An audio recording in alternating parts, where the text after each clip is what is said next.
You're listening to the Cultured Bumpkin, a literature podcast with Jake Phillips, where we present audiobook quality readings of the classics for your enjoyment.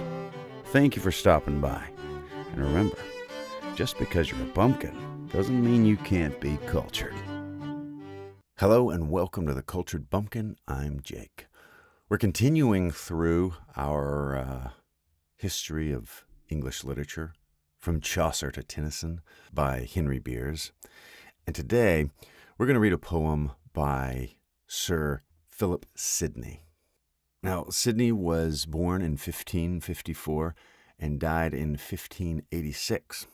He was an English poet, courtier, scholar, and soldier who's remembered as one of the prominent figures of the Elizabethan age.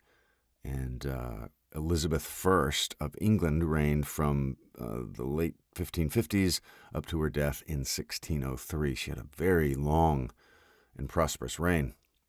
And his works include a sonnet sequence, Astrophel and Stella, a treatise, The Defense of Poesy, and a pastoral romance, The Countess of Pembroke's Arcadia.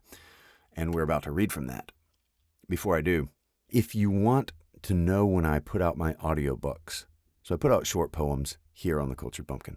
A lot of my long stuff, like Pride and Prejudice, like Anne of Green Gables, the audiobooks for those, Treasure Island, Connecticut Yankee and King Arthur's Court, Persuasion, all of those audiobooks, and then more continuing, will be posted on my YouTube. I'm not going to post them on here just because they're too long.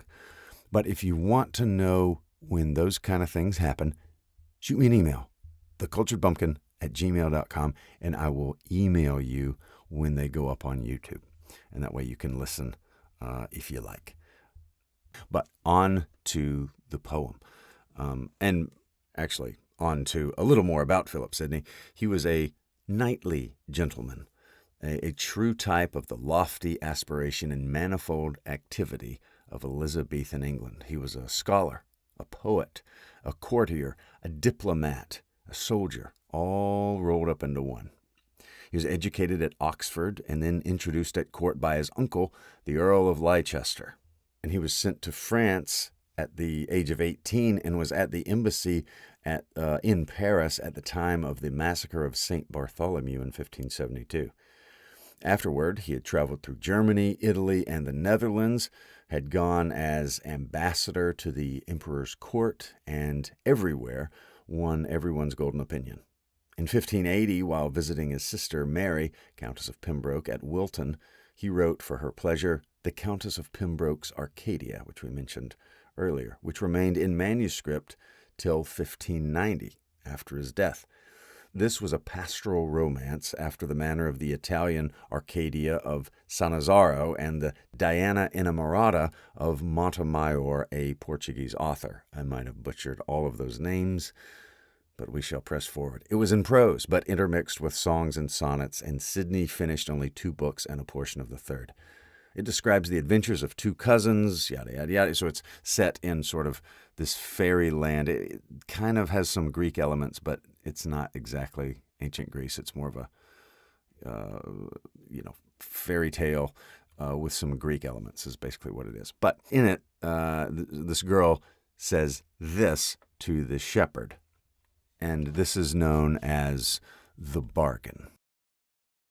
My true love hath my heart, and I have his. By just exchange one for another given, I hold his dear, and mine he cannot miss. There never was a better bargain driven. My true love hath my heart, and I have his. His heart in me keeps him and me in one. My heart in him his thoughts and senses guides. He loves my heart, for once it was his own. I cherish his, because in me it bides.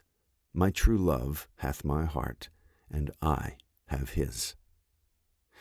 Sir Philip Sidney, The Bargain. So that was written in the 1880s, but not published till 1580s, and then it wasn't published until 1590. So that was right before Shakespeare hit his stride. So they both lived at the same time. But Shakespeare really began to pick up steam in the 1590s. So anyway, that was another English poet from the 16th century. And I thank you very much for listening. I'd love to hear from you. Shoot me an email, theculturedbumpkin@gmail.com. Thank you very much for listening. You've been listening to The Cultured Bumpkin, a literature podcast with Jake Phillips. Thank you very much for listening. I really do appreciate it. If you enjoyed this, would you mind going and subscribing and leaving a nice review on whatever podcast platform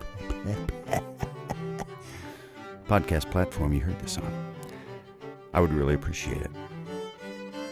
Thank you very much for listening, and we'll see you next time.